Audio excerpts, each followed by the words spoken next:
Palabra de vida.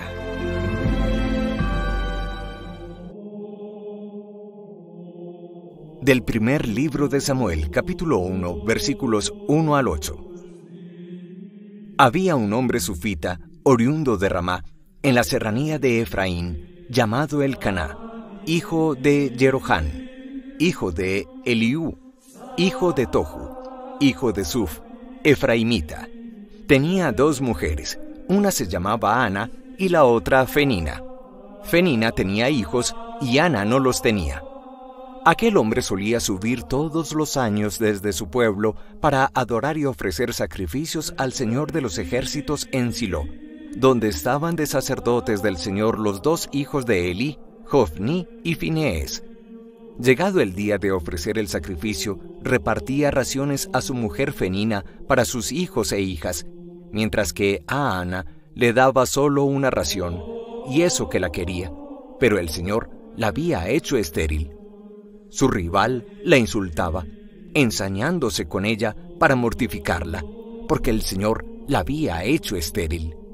Así hacía año tras año. Siempre que subían al templo del Señor, solía insultarla así. Una vez, Ana lloraba y no comía, y Elcaná, su marido, le dijo: «Ana, ¿por qué lloras y no comes? ¿Por qué te afliges? ¿No te valgo yo más que 10 hijos?» Palabra de Dios. Te alabamos, Señor. Salmo 116. Te ofreceré, Señor, un sacrificio de alabanza. ¿Cómo pagaré al Señor todo el bien que me ha hecho? Alzaré la copa de la salvación, invocando su nombre. Te ofreceré, Señor, un sacrificio de alabanza. Cumpliré al Señor mis votos en presencia de todo el pueblo. Te ofreceré un sacrificio de alabanza, invocando tu nombre, Señor. Te ofreceré, Señor, un sacrificio de alabanza. Cumpliré al Señor mis votos en presencia de todo el pueblo, en el atrio de la casa del Señor, en medio de ti, Jerusalén. Te ofreceré, Señor, un sacrificio de alabanza. Del Santo Evangelio según San Marcos, capítulo 1, versículos 14 al 20. Cuando arrestaron a Juan, Jesús se marchó a Galilea a proclamar el Evangelio de Dios. Decía: «Se ha cumplido el plazo, está cerca el reino de Dios, convertíos y creed en el Evangelio». Pasando junto al lago de Galilea, vio a Simón y a su hermano Andrés, que eran pescadores y estaban echando el copo en el lago. Jesús les dijo: «Venid conmigo, y os haré pescadores de hombres». Inmediatamente dejaron las redes y lo siguieron. Un poco más adelante, vio a Santiago, hijo de Zebedeo, y a su hermano Juan, que estaban en la barca repasando las redes. Los llamó, dejaron a su padre Zebedeo en la barca con los jornaleros y se marcharon con él. Palabra del Señor. Gloria a ti, Señor Jesús.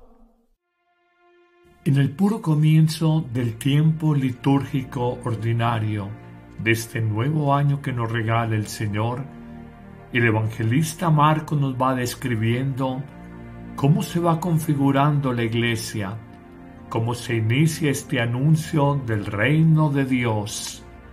Nos dirá en efecto que si bien Juan el Bautista es arrestado, esto no acobarda a Jesús ni le impide marchar por todas las regiones de Galilea para iniciar el anuncio de un reino divino, de una forma de vivir distinta, de un actuar de Dios Padre en la vida de la humanidad. En efecto, afirmará con palabras claves: el tiempo, el plazo se ha cumplido. Lo anunciado de siglos atrás por los profetas se cumple, se realiza en Jesús. Es que entendemos todo el Antiguo Testamento en clave de promesa y entendemos todo el Nuevo Testamento en clave de cumplimiento de la promesa enunciada especialmente por los profetas del Antiguo Testamento. Por eso Jesús, sin romper la línea entre los dos pactos, alianzas o testamentos, afirmará de sí mismo que el tiempo de Dios se ha cumplido y que Él es la concreción, el Mesías esperado, el Redentor anunciado por los profetas. Ha llegado el Kairos, expresión griega que nos habla el tiempo de Dios, el tiempo en que Dios se sobrepone sobre la historia humana y empieza a tejer, permítame la expresión, historia de amor, historia de libertad, historia de redención, historia de misericordia, en definitiva, historia de salvación sobre nuestra historia humana. Solo a cambio Jesús, en el puro comienzo de su predicación, pide dos actitudes fundamentales. La primera, conviértanse. Esa metanoia de la que nos hablan los evangelios es un cambio de mentalidad, ciertamente, es un cambio interior más que exterior, pero es sobre todo un cambio de camino. Reconocer que el rumbo que hemos dado a nuestra vida es una vía o camino equivocado y que debemos volver sobre nuestros pasos, quizás volver atrás para enderezar el camino de nuestra existencia, a la manera en que una persona se encuentra perdida en un bosque de árboles y trata de volver sobre sus primeros pasos para encontrar un camino de salida en medio del bosque.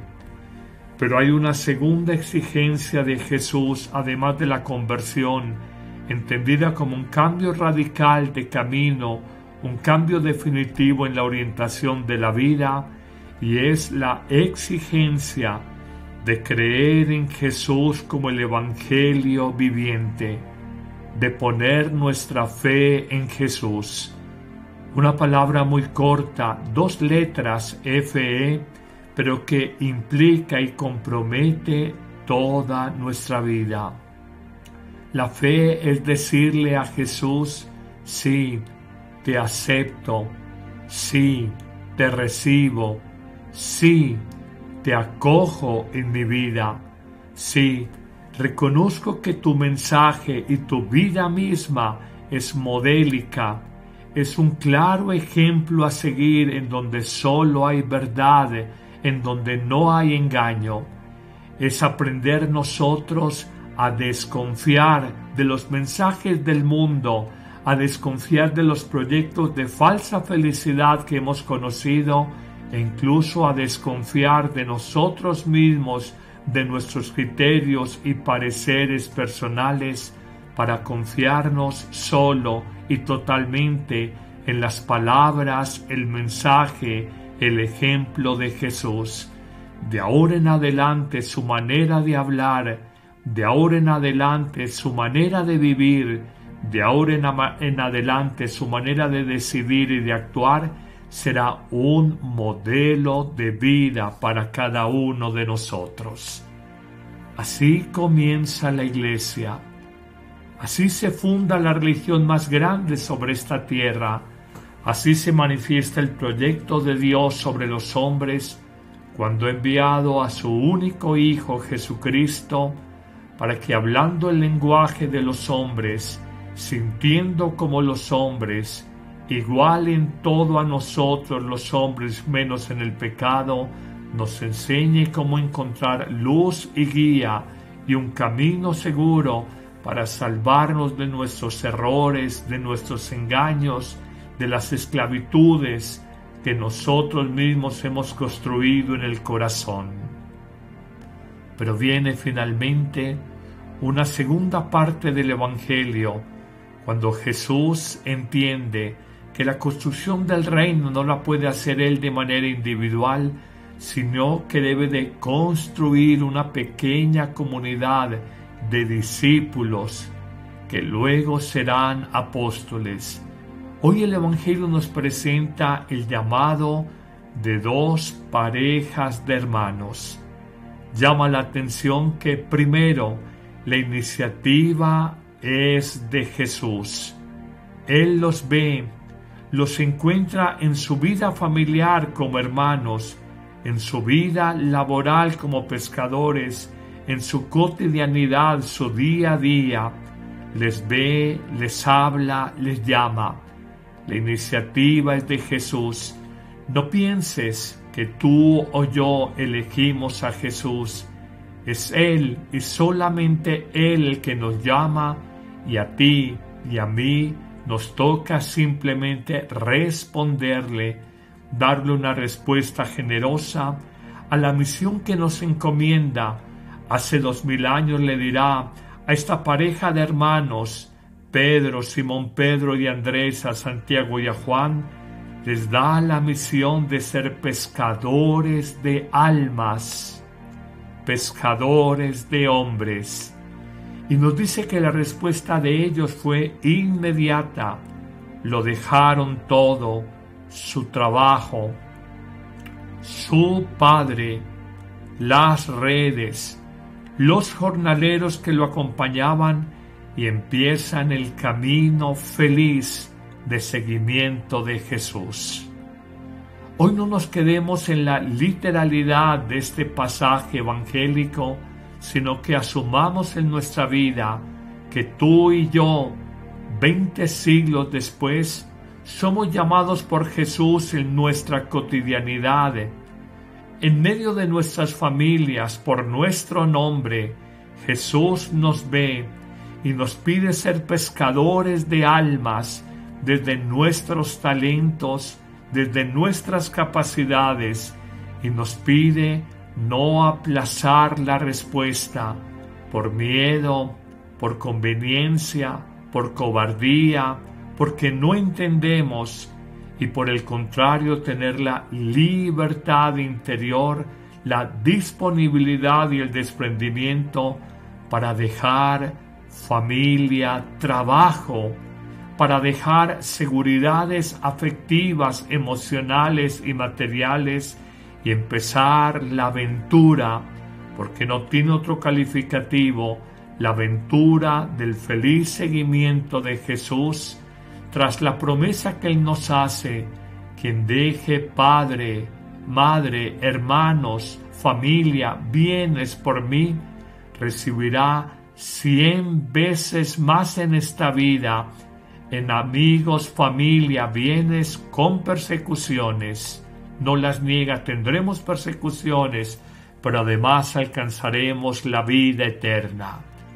Señor, hoy necesitamos muchos pescadores de almas, hoy necesitamos muchos hombres y mujeres convertidos en su corazón y que crean verdaderamente en Jesús como el Salvador de nuestra propia vida.